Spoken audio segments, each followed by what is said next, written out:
اس time پوری ریاست کی نظریں عدلیہ کی طرف ہیں، پوری ریاست ججز کو کنٹرول کرنے میں لگی ہے، تو نور عالم کے تھرو ایک بل قومی اسمبلی میں پیش کروایا جا رہا تھا کہ سوموٹو کا اختیار 3 ججز نہیں 9 کے پاس ہونا چاہیے۔ یہ سارا کام قاضی صاحب کی ریٹائرمنٹ کے بعد کے لیے ہو رہا تھا، یعنی قاضی صاحب نے 25 اکتوبر کو 1.25 مہینے بعد ریٹائر ہو جانا ہے۔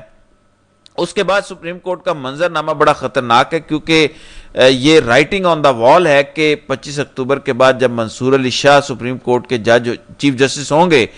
دوسرے نمبر پہ سینئر موسٹ منیب اختر ہوں گے، پھر اطہر من اللہ، عائشہ ملک، جیسے شاہد وحید، یہ وہ تمام ججز ہیں جو نظام میں ایک بھی ناانصافی نہیں ہونے دیں گے۔ یہ جتنی ناانصافیاں پچھلے 1.5-2 سال سے ہو رہی تھیں، یہ تمام ڈرامے بند ہو جائیں گے۔ اس وجہ سے ریاست نے یہ ضرورت محسوس کی سپریم کورٹ میں اپنے جج کو اپوائنٹ کیا جائے، اور میں جو کہہ رہا تھا کہ یہ کھیل صرف ایک جج کو سپریم کورٹ میں لانے کے لیے کیا جا رہا ہے، اس جج کا نام ہے عامر فاروق، اور یہ اسلام آباد ہائی کورٹ کے چیف جسٹس ہیں جنہوں نے نواز شریف سے ہاتھ ملایا۔ حالانکہ نواز شریف اشتہاری تھے، مفرور تھے، اور ان کو بیرون ملک جب وہ واپس آئے، اسلام آباد ایئرپورٹ پر اسلام آباد ہائی کورٹ کا عملہ پہنچا، نواز شریف سے باقاعدہ عامر فاروق نے ہاتھ ملایا۔ وہی عامر فاروق جن کے خلاف خان ایک انتہائی تگڑا ریفرنس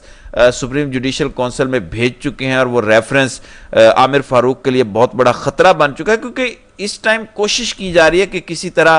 عامر فاروق سپریم کورٹ کا جج بن جائے۔ قاضی تو ماضی ہو گیا، قاضی صاحب تو جا رہے ہیں، قاضی صاحب کے بعد کس پر انویسٹمنٹ کی جائے؟ تو ریاستی اداروں کو یہ نظر آتا ہے کہ جسٹس عامر فاروق آئیڈیل ہو سکتے ہیں، یہ ہماری مرضی کے فیصلے سپریم کورٹ میں بیٹھے ہوئے دے سکتے ہیں، کیونکہ آپ نے دیکھا اسلام آباد ہائی کورٹ میں ان کا کنڈکٹ کیسا رہا، یعنی ان کے انڈر 6 ججز تھے جنہوں نے سپریم جوڈیشل کونسل کو 26 مارچ کو خط لکھا کہ ہمارا چیف جسٹس ہماری بات نہیں سنتا، ہمارے اوپر دباؤ ہے، ہمیں عدالتی فیصلوں میں مداخلت فیس کرنا پڑتی ہے۔ اس پر عامر فاروق کا کوئی رد عمل نہیں آیا۔ سب کو پتا ہے کہ عامر فاروق کی کڑیاں کہاں ملتی ہیں۔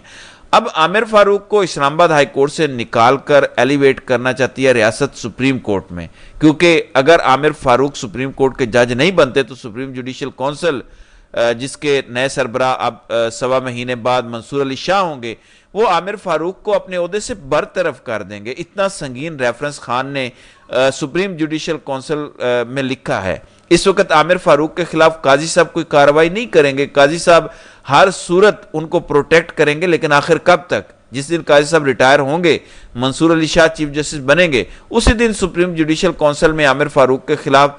یہ جو تگڑا ریفرنس لکھا گیا ہے، جس میں سنگین ترین انکشافات کیے گئے ہیں، ایویڈنسز دیے گئے ہیں کہ کس طرح سے پی ٹی آئی اور خان کے خلاف عامر فاروق فیصلے دیتے رہے، ذاتی اناد پر مبنی، وہ تمام تر ایویڈنسز عامر فاروق کے خلاف سپریم جوڈیشل کونسل میں موجود ہیں، اور منصور علی شاہ ان کو عہدے سے برطرف کر سکتے ہیں۔ لیکن اگر ریاست اس کوشش میں کامیاب ہو جاتی ہے کہ عامر فاروق کو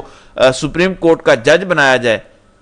تو خان کے ریفرنس پر کوئی کاروائی نہیں ہوگی۔ قانونی ماہرین کہتے ہیں کہ جب کوئی جج سپریم کورٹ کا جج بنتا ہے، کیونکہ وہ فریش اپوائنٹمنٹ ہوتی ہے، تازہ تعیناتی ہوتی ہے، تو اس کے پچھلے جتنے بھی مس کنڈکٹ ہوتے ہیں، یا یوں کہہ لیجئے کہ اس کے ماضی کے تمام تر گناہ دھو دیے جاتے ہیں۔ اسی وجہ سے اپنے اثاثے کو بچانے کے لیے نون لیگ کی حکومت اس کوشش میں تھی کہ عامر فاروق کو سپریم کورٹ بھیجا جائے، لیکن اسپیکر قومی اسمبلی نے اس بل کو مؤخر کیا۔ اب آپ لوگوں کا سوال ہوگا کہ اسپیکر قومی اسمبلی بھی تو نون لیگ کا ہے، اس کے باوجود انہوں نے اس بل کو مؤخر کیوں کیا؟ معاملہ یہ ہے کہ سپریم کورٹ کے ججز کا موڈ، خاص طور پر وکلاء،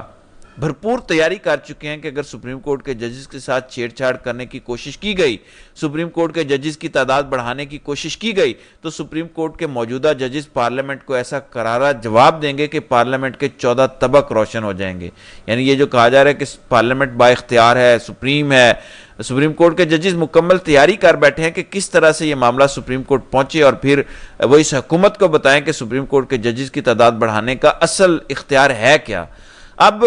وکلاء تنظیموں سے بھی بڑا رد عمل ہے۔ وہ کہتے ہیں کہ ایک ایسا جج جس کے خلاف ریفرنس سپریم جوڈیشل کونسل میں پڑا ہے، اس کو آپ کیسے سپریم کورٹ ایلیویٹ کر سکتے ہیں؟ صرف اس وجہ سے کیونکہ اگر وہ 2031 تک سپریم کورٹ میں رہیں گے تو اس کے بعد سپریم کورٹ کے وہ چیف جسٹس بنیں گے۔ آپ سب جانتے ہیں کہ پاکستان میں پلاننگ ایسی کی جاتی ہے کہ اگلے 10 سال بعد ہمارا اثاثہ کون ہوگا، اگلے 10 سال بعد ہمارا کون سا بندہ سپریم کورٹ بیٹھا ہوگا یا بڑے عہدے پر ہوگا۔ تو نون لیگ اور نون لیگ کی حکومت کو لانے والے والوں نے بھرپور پلاننگ کر رکھی تھی. اب یہ معاملہ کھٹائی میں پڑ گیا کیونکہ سپریم کورٹ کے ججز کا رد عمل آنا شروع ہو گیا. اور دراصل یہ ناکامی قاضی صاحب کی ہے کیونکہ قاضی صاحب اس کوشش میں تھے کہ اپنے جانے سے پہلے سپریم کورٹ کے ججز کی تعداد بڑھا کر جائیں, کسی طرح نون لیگ کی حکومت لانے والوں کو فائدہ پہنچا کر جائیں. اب یہ کوشش بھی قاضی صاحب کی ناکام ہو گئی ہے. یہاں پر بھی قاضی صاحب کو بدترین شکست ہوئی ہے کہ یہ معاملہ مؤخر ہو گیا ہے. تو ججز کی تعداد بڑھانے والا پلان بھی فیل ہوتا ہوا حکومت کی جانب سے دکھائی دے رہا ہے. بہرحال جو بھی آئندہ اپڈیٹ ہوگی انشاءاللہ اس پر ضرور بات کریں گے. تو ناظرین کرام, آپ کی اس ویڈیو کے حوالے سے کیا رائے ہے؟ آپ اپنی رائے کا اظہار کامنٹ سیکشن میں ضرور کیجیے گا.